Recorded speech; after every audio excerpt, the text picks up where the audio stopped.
I wish handmade meant more than it means. I think that it has kind of just become a sticker we pop on something, and the literal blood shed and the time and the just even the physical pain of like being in the same place for hours at a time. Um, I think that has been the understanding of that has been lost. We have side by side things that are created by hand and things that are mass produced, and often what you see is the imperfections. I think people can see the difference, but to fully understand the difference, I think if I could just like beam that into people's minds of like the difference in all of the steps of what this took to bring this into fruition. It's like giving birth. It's like it's a process versus kind of the machined process of what you're going to get. Which it's not like it doesn't have value. I just think that there's a big difference between the two items, and to have the kind of the sacredness of something that's created by another human painstakingly and intentionally attached to that versus the handmade movement, which I don't think it's bad. I just feel like there's just something's been lost in that. It's lost its Yeah. meaning. Well, and I think that this is me just my own little hot take, but I feel like looking at Etsy has Mm-hmm. really screwed that up. Mm-hmm. Has really blurred the lines because what they're still talking about the pieces being handmade, or Mm-hmm. Etsy's the place for your handmade items and gifts. But there's so much on there that is not handmade. Yeah. It's mass produced. It's Yep. crap. Mm-hmm.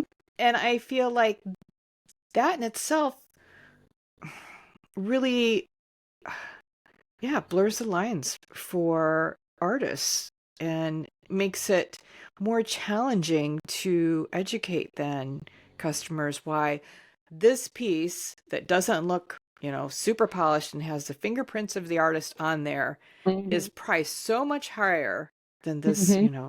beautiful polished little charm and, Yeah. that's gold plated. Mm-hmm. So that is a huge challenge. Yeah, it's not something you can do your best to communicate it, but it's something that's lost in translation because of how flooded the market is by things that are claiming to be handmade but aren't. And maybe a person touched it for one small part, but the difference between educating people on the difference between, wax carving, hand building, CAD, all of those different processes are so different and lead to a different result. And yeah, I feel like we're moving in a direction where people are starting to understand it, but there's still a lot Oh there. Even yeah. that some designers don't ever actually, some jewelry Hmm. designers, I learned this recently, they don't actually do, they draw their designs and then it's produced elsewhere. And just, Hmm. I'm not saying that in a critical way, I'm saying it in a descriptive way. It is a different Yeah. process. And Yeah.